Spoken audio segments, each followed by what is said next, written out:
Vidíš, toto je krása, toto je pozitivita, toto mám rád.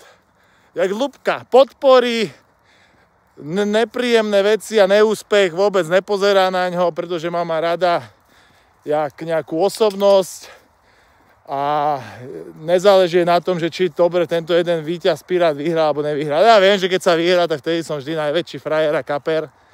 A keď sa prehrá, tak ty aj veľa fanúšikov a ľudí, ktorí ma mali radi, napíšu, že sklamal si ma.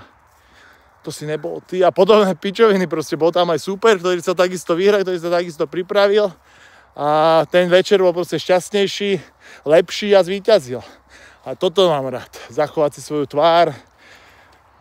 Fandiť, lebo fandiť, keď sa vyhrá, tak je ľahké. To všetci poznáme. Keď sa fandí, tak je ľahké fandiť. Ale tam sa to ukazuje. Kto je lojálny a kto si drží nejakú svoju tvár. Ježiš, jak ma tá kerka svrbí. A kto je proste, kto ťa má, že úprimne rád za to, aký si a že ťa sleduje za to, aký si a nelen nejaké to pozlátko, že teraz si bol úspešný, tak si frajer, alebo nie. Takže Ľubka moja, pozdravujem ťa, prajem ti pekný deň a sa všetkým, tá kerka, jak ma svrbí. A samozrejme všetkým mojim skalným Pirátik vás zdraví.